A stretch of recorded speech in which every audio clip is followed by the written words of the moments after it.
Hello everybody and welcome to episode 2 of Norrice Lea TV. Thank you for all those who tuned in last week. We hope you enjoyed it. And we've got a cracker for today. You'll enjoy this episode. And since we aired this time last week, so much has been gone on. And I'll repeat what I said last week, that the strength of our community goes way beyond the physical walls of our shul building. So much has gone on. We've had many simchas. Sadly, we've had a couple of bereavements as well, but follow our shul news sheet for details on that. But also on this Facebook page and our live streaming, we've heard from mental health professionals. We've had a Yom Ha'atzmaut with Mizrahi UK and Bnei Akiva. We've had the Etgar quiz. We've had the shul choir singing Hatikvah, young and old, all singing together. We've had Kabbalat Shabbat from Chazan Avrami. We've celebrated a virtual bar mitzvah, and all these things may be found on our shul Facebook page. So it's well worth you perusing if you get any spare time. Look at all the things we have to offer. It's fantastic. How are you doing, Rabbanit? I'm doing great. You know, it's been a packed week, like you said, you know, with all the yoms that we had, the Yom HaShoah, the Yom HaZikaron, Yom HaAtzmaut. And in the midst of all this, we had the mental health, that we can go back and learn how to be able to get some great tips on how to manage it. So a very good session, that, and I stress again, it's well worth watching it again, because hopefully we can all learn something from that. That was good. And how are you finding generally in the Omer? I'm missing my music. I love music. You love music, huh? Well, you know, you could listen to accapella. Accapella these days are great. But I've got another idea I'd like to share. Well, not another idea, an idea I'd like to share with you about the day, the Omer, where we count the days, the 49 days between Pesach and Shavuot. And normally when you count days for something, you would always count downwards, wouldn't you? You know, it's 12 days till the end of term. Yay, and we go on holiday. You know, 10 days till the wedding. It's only 6 days to my bar mitzvah. We count downwards, but for the Omer, we always count upwards. So on Shavuot day, on Pesach, day 1, and then day 2, until we get to the day before Shavuot. Today is day 49. We've made it. Wouldn't it make sense to do the other way around? Comes along the Torah and says, no, each day you count upwards. So that way, that when you look at, let's say you're on day 42, you don't say, oh, only 7 days left. You say, look, I've achieved 42 days of using time productively. Because when we received the Torah, when they came out of Egypt, they weren't ready to receive it straight away. They've been so stooped in Egyptian immorality. They weren't on that spiritual level to hear God speak and to have that national revelation that we got at Sinai. They had to work on themselves, become closer to God with all different levels. And we really reenact that every year. And we use each day to the maximum, to the fullest. And a good line I once heard, that we don't just count the days, we make the days count. And that's why we count upwards, so we use our time wisely. And I think during this period also, we've so apropos. Sorry? It's very apropos during this time, like you say. I don't know about Europe on it, but I found that we're just back to basics. You know, we're with the family, we realize what really is important in life, and also who really is important in life. I'm not saying any Lashon Hara, but it's brought us back to core, back to basics, and what really actually matters in our lives. You know, health and our family, you know, everything else is nice, but an extra kind of thing. And furthermore, I think, you know, to your point is about making the days count, right? I mean, we could sleep away, you know, did you see that video where they had, what kind of COVID person are you? You know, quarantine. Are you the work? I've heard the new term COVIDiots. So there are those who, you know, who are the workout ones, you know, constantly going exercise. Okay, I have all this free time, I'm going to exercise. Then you have all those cleaners going around the house cleaning, and then you have the ones that are just sleeping away, and then you have the ones, you know, homeschooling. It's very well done. But the point is that how are you going to remember COVID-19? What are we going to, you know, while we're waiting here? We know there are so many losses, and it's going to be a painful time that we're going to remember COVID. No doubt, it's a loss of so many, and it's really sad. And however, you know, during this time, we are quarantined, we are isolated, And are we going to just watch the days go by, or are we going to make them count? Are we going to really say, what did I accomplish during this time? And that's really the question, I think, to your point about counting upwards towards Shavuot. Yeah, it's not necessarily easy. Everyone has their own challenges. Absolutely. But there's so much positive that we can take out of it, like you said, Robin. Thank you. We have a very special feature this week dealing with bereavement and mourning during coronavirus. Thank you, Simon Johnson, for hosting this very important community conversation. Over to you. Okay. So on Norrice Lea TV now, we're going to discuss a subject that has developed a little bit of controversy and notoriety over the last few days. And who would have thought that issues of Jewish law and practice and halacha would generate such a debate? But there is such a debate, and it's come about whether it is open now to mourners during this lockdown to say Kaddish. I'm Simon Johnson. I have been for the last few weeks saying Kaddish for my uncle and my cousin. And so therefore I have a little bit of an interest in this, but not as much of an interest as our two guests today, Malcolm Green, who is mourning the passing of his late father, Harry, and Deborah Galaun, who is mourning the passing of her late mother, Judy. And we're going to ask both of them about what is the impact of the recent restrictions reinforced by the Chief Rabbi regarding the saying of Kaddish in services.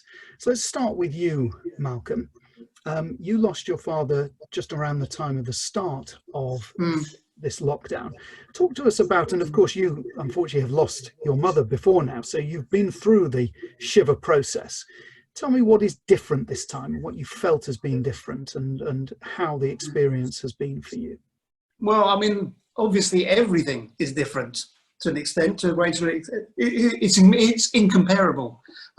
Just even the process of mourning is incomparable. The process of shiva actually is very, very different, because normally the idea of shiva is you withdraw from the joy and the noise and the buzz and the light and the sounds and everything that's going on in the normal world, and you withdraw into this cocoon of mourning, of grief, and you deal with it, and people come. And actually that's very, very healthy.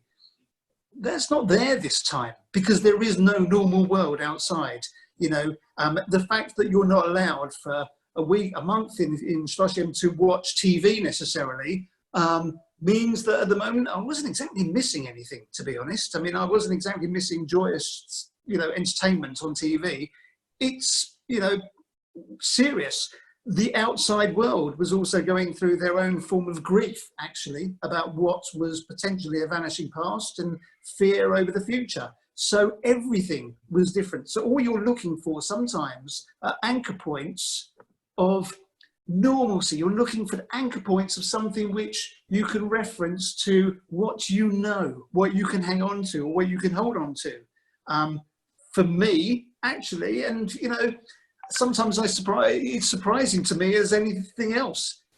Kaddish, for me, being able to say Kaddish, albeit in a virtual minyan, just had that little bit of an umbilical cord. It just had that red thread with a lot of other things. But, you know, I mean, so if this is the same for everybody else, I don't know. It happened to be for me.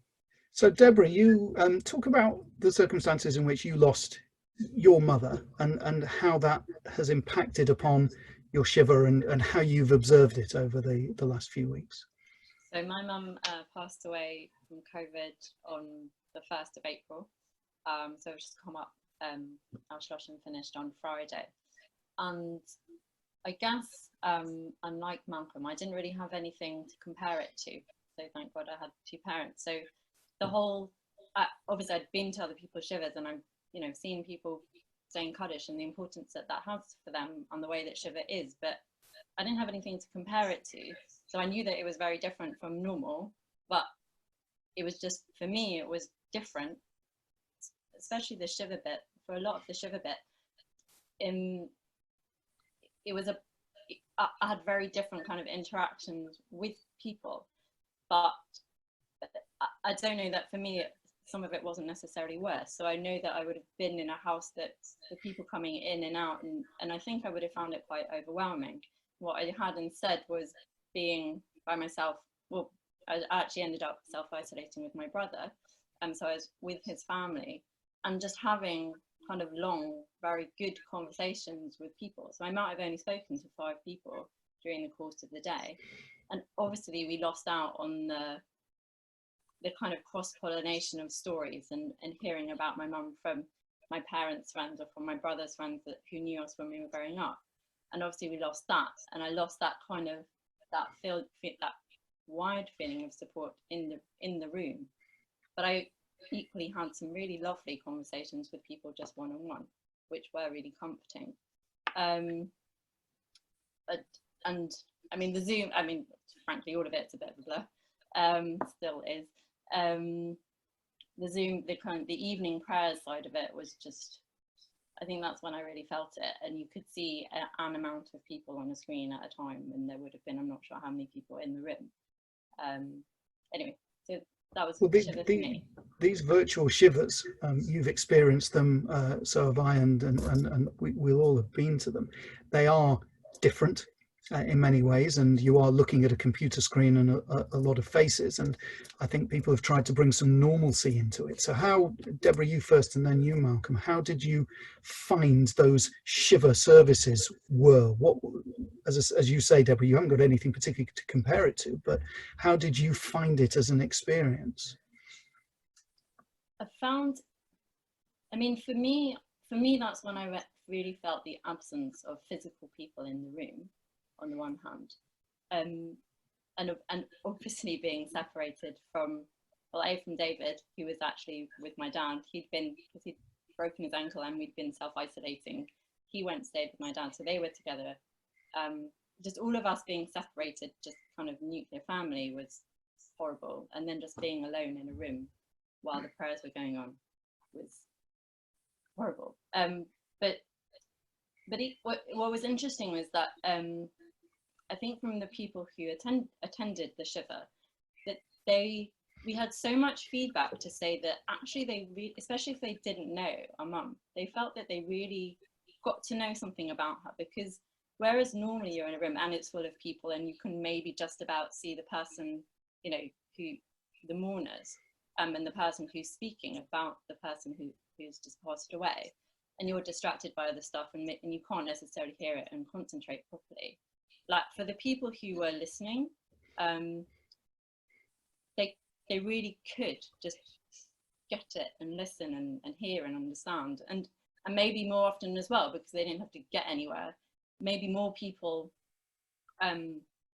attended all of the days, and so they heard that kind of the wider voice about who Ahmen was, and actually that was really lovely to hear, and hopefully helpful for them to see what we'd lost.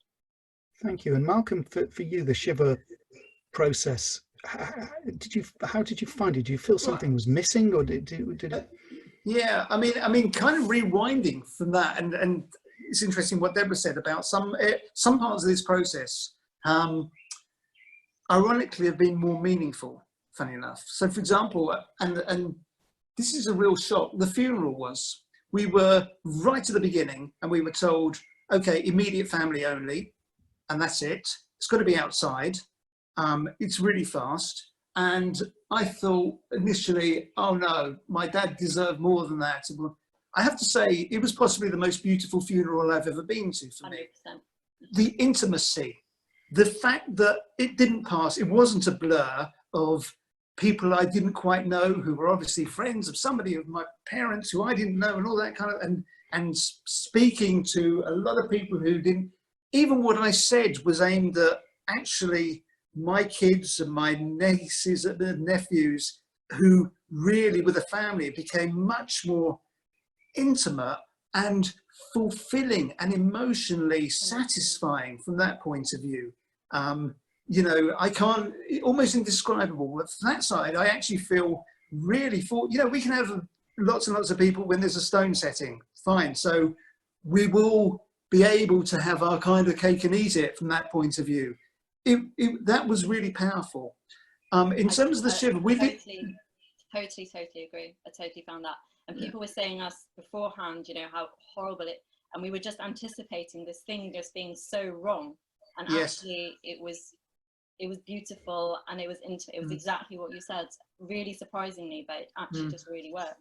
Yes, and, yes. and just moving us on, because so that we can start to pull this together. Of course, now you're through, both of you I think are through your shaloshim, and so you're now into the remainder of your year, and therefore the rituals of mourning now change. And for you, Malcolm, the idea of potentially not being able to say Kaddish out of such a positive experience as you've described from the shiva. What impact do you feel that's having on you and the other mourners in your family? Okay, for me it has a big impact, probably because, and I've said in the article, how do I say this? My level of observance is not at its highest. Theologically, I'm kind of not up there. I am what I am, basically. Now, that means that one is looking for connections, whereas other people may have connections in lots of different aspects. For me, the connection was in Kaddish. I can't articulate it. I can't, rationalize why it is. There's a kind of a rhythm. There's something about it that has that kind of connection. It speaks to me. I don't know, the fact that it's in unison. If I go back to when I lost my mum, there was something about Kaddish actually that changed my view on how I felt Judaism should be practiced almost. I beforehand always was one of those people who thought, why are we saying this mostly in English? I don't understand what I'm saying. I don't even know whether. When I lost my mum and I had Kaddish, and because of my work, I'm traveling, and I was in Senegal, Buenos Aires, I was in Warsaw, I was in all these other countries, and I would go to shul to find a million or whatever, and suddenly we were saying the same thing, and we were in the same language, and there was that almost connection that happened. And it's like that rhythm. People almost get into that rhythm. There's a musicality about it. There's something which has a rhythm and that kind of touches me. So to me, actually, that had resonated last time around, and I'd surprised myself by initially thinking, I will only do this for the first week. Then, okay, I'm going to do it for the month. Okay, I'll carry on a bit until suddenly 11 months later, I'm still doing it. I was still doing it. And I almost didn't want that year to end, or that 11 months to end. I had that, and I remembered that, and I wanted that to still be there this time around. When I was initially told at the end of the Lavoya, well, okay, you're not going to be able to say Kaddish. Actually, that, funny enough, struck me more than not having a proper shiva. Because like Deborah said, a shiva, I felt, okay, you know what? I can sit on I can just retreat into myself and my own thoughts and my, whatever. Kaddish was something outside. And I found saying it virtually really therapeutic, meditative, something. It was that normalcy, it was that anchor that was still there. And Deborah, for you and your brothers who are also mourning, have you found that the fact that there's no Kaddish to be said has made a difference? The things that have been put in place instead of that, has that had an impact on you and your brothers? Brothers. Brother, sorry. I again, because I don't have previous experience of doing it properly, I think it's very different for me, and potentially as well having it not as an actual obligation as a woman. Maybe so basically what I've been doing is sometimes going to Norrice Lea service and doing Zoom and doing it and saying Kaddish together, and sometimes just learning a Mishnah a day instead. And I think there are kind of, there are different things that you can do, and also now if we're not allowed to do Kaddish, and for me that has been fine, and I quite like doing some learning in my mum's name to honor her and to do something that is still Jewish, and to do with my Judaism, and to do something on that level that for me didn't necessarily have to be Kaddish. So I guess for both those reasons. So I didn't have that connection again that Malcolm had, and that that he knew that it was a strong and positive thing in his life. So we need to do that.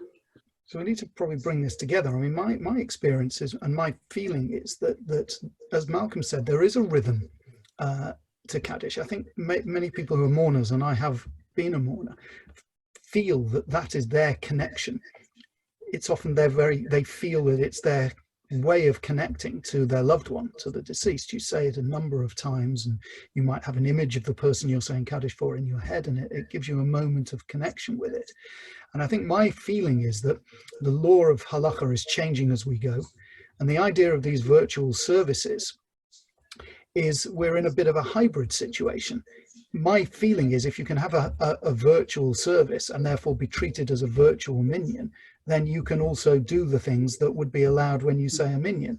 And I sense that people are missing this feeling. Please God, you only would have to say Kaddish twice in your life for parents. People understand that that's part of the ritual, and if they haven't got it, it's as though potentially something is missing. I don't know whether you feel or have had that experience. Maybe something briefly on that before we close, Deborah and then Malcolm. I do.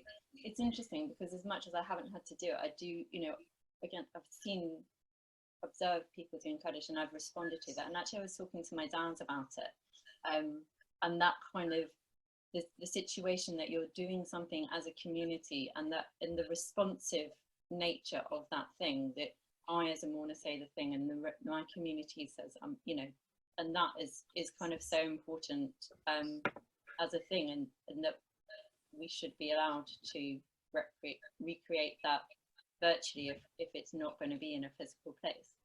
And I can certainly see that is something that would be a comfort. I mean, again, then actually, Malcolm, when you were saying that the doing it simultaneously, kind of as a one voice, and I actually found that really hard to do over Zoom because of people are slightly not in sync, and it didn't actually quite work for me, the Kaddish thing. I definitely appreciated the opportunity to be able to say it, but it was just so different from being in the shul for me that maybe that's why I'm happy, as happy to do a Mishnah, because I didn't get that feeling from the Kaddish. Yeah, Malcolm.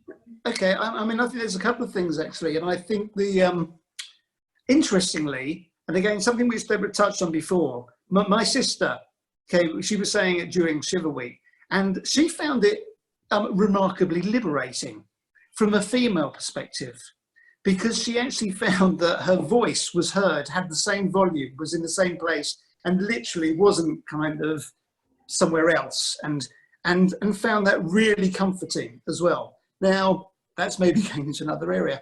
In terms of whether we are allowed to say, I agree with you, Simon. I think there is that thing. For me, it is quite important. It's that thing which is normal. I think what's interesting is I know that the prayer which has been suggested as a kind of replacement, logically, you look at the words and you say, well, yeah, it's all about death and it's about memory, and but for me, it isn't the same. It carries it's actually more mournful, actually, in a way. My association with that prayer is when I see a Holocaust remembrance or something like that, and it's very severe.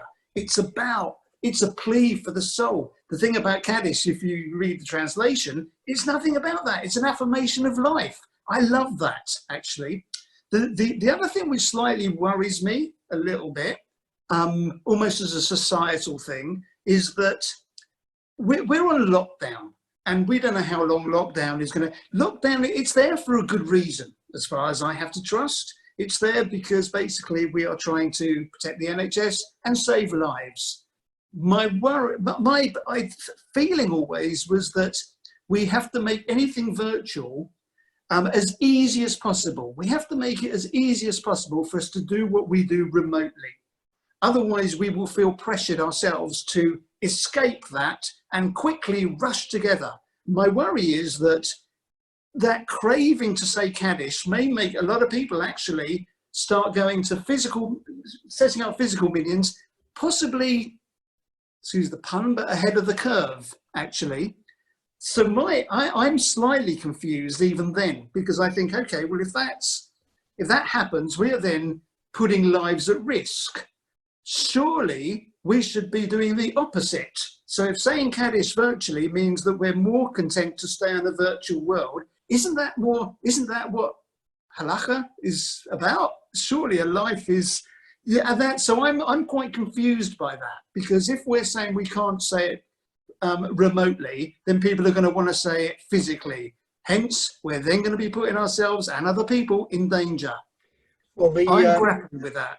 And listen, this is a debate that's going to go. I've since this decision was taken, I've been on a number of forums, and I know you have, Malcolm, where this has been debated passionately.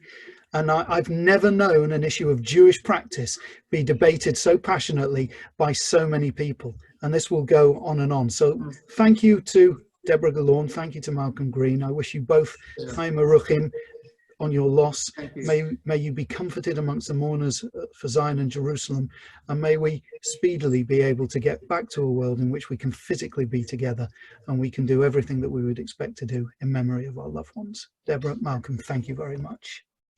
Thank you. Pleasure. Thank you. Thank you, Simon. Thank you, Deborah and Malcolm, for sharing your innermost feelings with us in such a public way.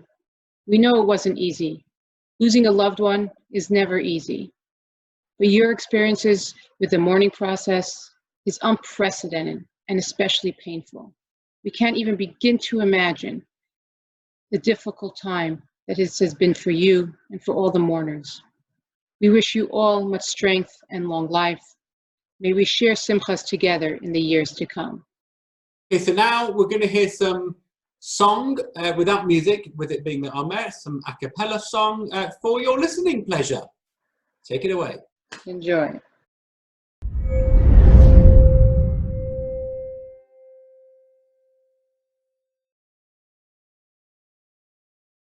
אדון עולם אשר מלך דם דם דם בדדם בדדם וטרם כל יציר נברא דם דם דם בדדם בדדם ועת נעשה בחפצו כל דם דם דם בדדם אזי מלך שמו נקרא דם דם דם בדדם אדון עולם אשר מלך טרם כל יציר נברא אדון עולם עת נעשה בחפצו כל אזי מלך שמו נקרא אדון עולם ואחרי ככלות הכל לבדו ימלוך נורא אדון עולם והוא היה והוא עודה והוא יהיה בתפארה אדון עולם אשר מלך אדון עולם אשר מלך אדון עולם אשר מלך אדון עולם אשר מלך אדון עולם אשר מלך אדון עולם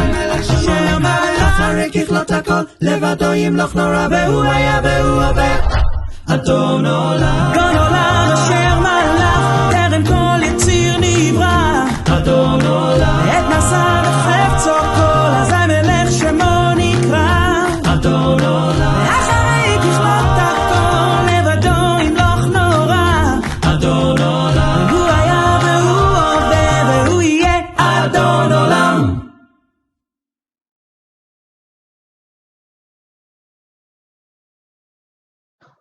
We have another HCSS family that we would like to introduce to you. Welcome, Shine family, to Norrice Lea TV. Family Shine! So why don't each of you tell us your names and a little bit about yourself and how you're coping and managing during the lockdown period. Why don't you start, Leo? I'm Leo Shine, and I'm coping by playing the piano. I like playing the piano. Nice. What kind of music do you play? All sorts, like classical music and theme tunes and all sorts. Awesome. Fantastic. Are you doing some schoolwork too? Yeah, I'm finding it a bit difficult, but you know, I'm getting through it. Oh, leave him alone. Good job. Go ahead, Yael. Hi, so I'm Yael. I'm Turkish and Italian, and I've been living here for 20 years. and I am a lawyer, and I'm working from home, and it's not easy to cope. All of us being at home and, you know, just hanging out together, eating together, cooking, cleaning, etc., and being a lawyer on top of that, not easy, but so far so good. You've got a lot of help. I can see you've got a lot of help at home. Yeah. Cooking and the cleaning, no? Absolutely. I cleaned the toilet last week. Mazel tov. Yeah. Do you have lists? Did you make a list of each? No, unfortunately, I'm the one doing most of the things, but Johnny's excellent at clearing the kitchen. And also he's super efficient doing all sorts of clearing up. But generally, I'm the supervisor of what needs to be done in terms of, you know, cooking. And he's the super shopper. He's volunteering, he'll tell you, but he's volunteering for lots of people, whether Jewish charities or vulnerable people. So he's shopping a lot for them. So at least we don't have that problem. He's shopping for us as well. That's great. So tell us a little bit about your experience with working from home. How is that? How are you managing your time? So the first couple of weeks were a nightmare. It was amazing weather. It was very difficult to focus on working, and we didn't have like a routine. Plus we had a couple of people that we know who were very unwell with COVID, actually for a few weeks. One of them is out of danger now, which is fantastic news. After being 4 weeks on a ventilator, he's out of danger. But anyway, so being bombarded by the COVID news, getting used to a new working arrangement, the nice weather outside, and being all four of us at home was very, very difficult to cope with for me. And also I hadn't appreciate the fact that you have to have a proper working desk to work, because when I work from home once in a while, I work on the dining room table or so.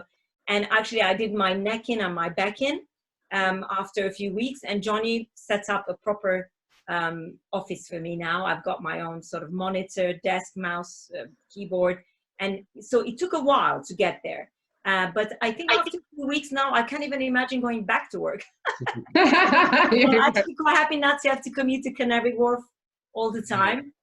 I'm happy to have the nice view of my garden, and for me it's working, this working from home thing and being at home. I'm not like missing being outdoors. I mean, luckily in this country we are still allowed to go for walks, to see friends, sort of doorstep distance socializing. So I think for me it's working out. Also, I am somebody who has got FOMO, fear of missing out. And I feel that there is nothing to miss out about. So I'm quite happy so you're great. going home without having to rush out and not miss all the social activities. Yeah, no, shul was empty this past Shabbat. Empty. Say again, sorry? Shul was empty on Shabbat. The shul, the synagogue. Yeah. Of course it was, because He's joking. He's joking. Sorry. You didn't miss out on anything in the shul. That's what you're trying to say. So that sounds. Oh, that sounds like you're really. Johnny set you up really well. So that's wonderful to hear. Yes, and one more thing is that people are doing lots of Zoom events. So we've done quite a lot of Zoom parties, like 40th, 50th, 60th birthdays, etc.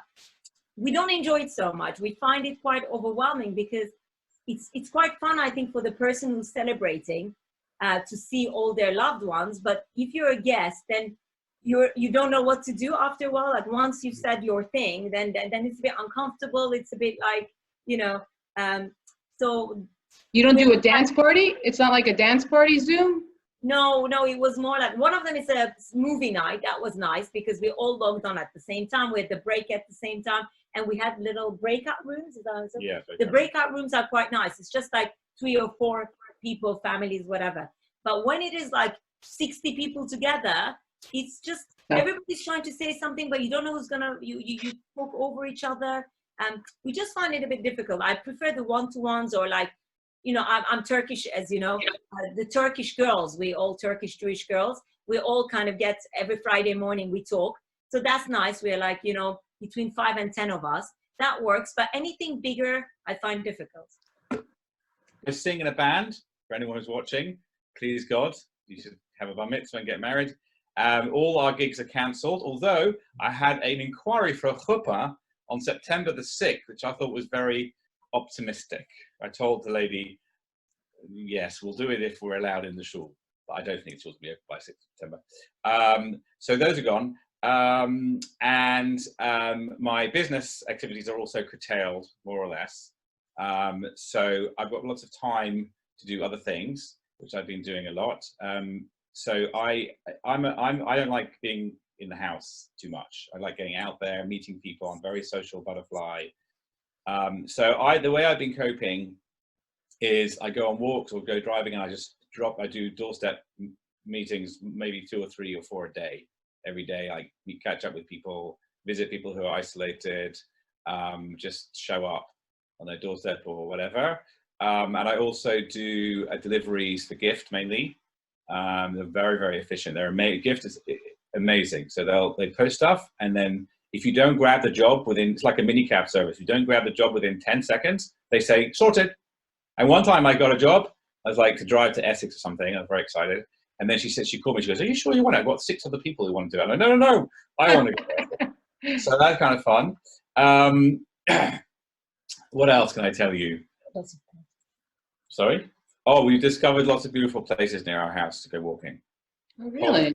Holdful Woods and Highgate Woods. And today we went cycling. I go cycling with Leo every day.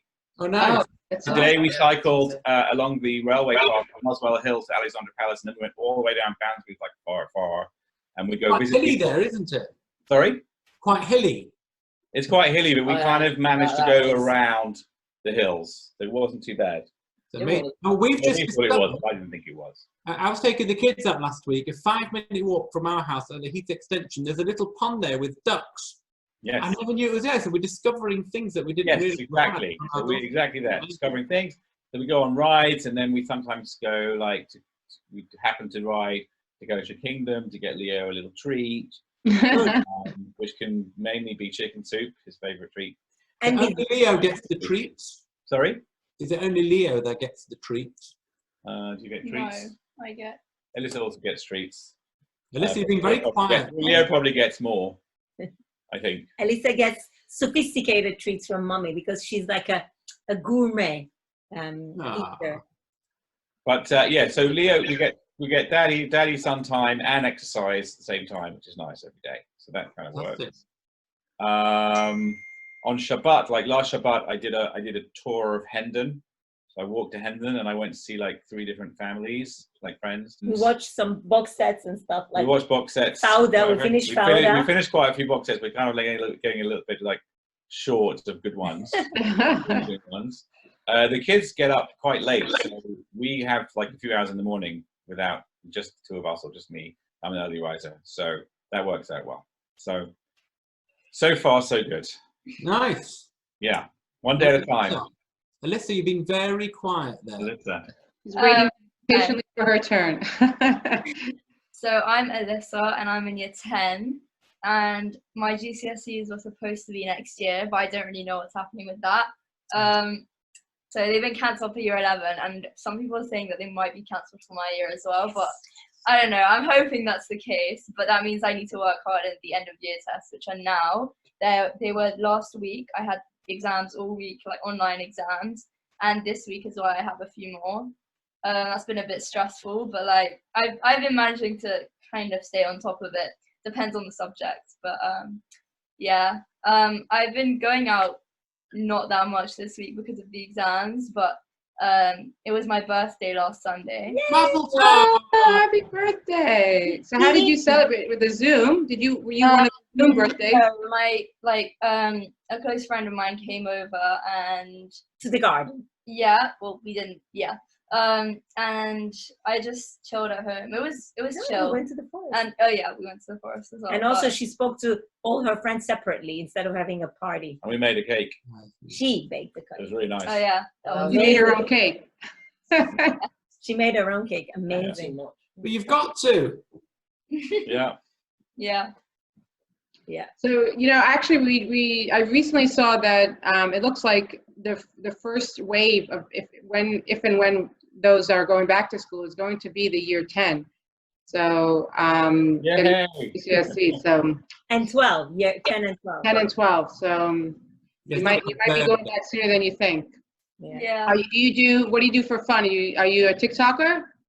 I mean, I don't make them, but I'm pretty addicted. Thank you. It's on TV. It's on TV. Don't cut that bit. Very good. Awesome. So what would you say? What would you say is your family bumper sticker? Your motto of your family? You look like an amazing family. What would your motto be? Well, I think it would have to be what Yael has as her WhatsApp status, which is, do you know what it is, guys? Carpe diem. Carpe diem. Is there a Hebrew version of Carpe diem? Ooh, I'll have to The Yiddish version, I think. Yiddish, there must be. Yeah. Just seize the day. Yeah. Seize Chaperein. Chaperein? Chaperein, no? Seize the day? Yeah, chaperein. That's in line with what we were saying before, Ahmen, about making the days count. We're not just counting days in the Omer, right. We're making the days count. So very good. There you go. There you go. Very apropos. Each day at a time, and then it'll lead up to, good life. I like that. Excellent. Yeah, that does. Oh, well, thank you so much for your time. I'm sure you've inspired many. And to you all. Happy birthday again, Alyssa. Yeah, happy birthday. And we wish you continued patience and strength and enjoy. You guys sound like you're doing an awesome job. And thank you for incredible volunteering, Johnny. Right. All right. Wish you much luck. Thank you. As the second family. Bye. Bye, Norrice Lea. Bye. Thank you. Bye. So thank you, Family Shine. That was great. Thank you so much for sharing us your personal journey. What did you think, Robinette? Amazing family. They really, struggled in the beginning to figure it all out, like many of us, and came to a point where together with family working, how to work together, they managed to do that. So it's really nice to see. Hope you enjoyed this session. Thank you so much for joining in, and we'll see you next week. Thank you. It's a goodbye from us, and do tune in again next week, 6:30 Monday for Norrice Lea TV. Keep safe, everyone. Bye. Bye-bye.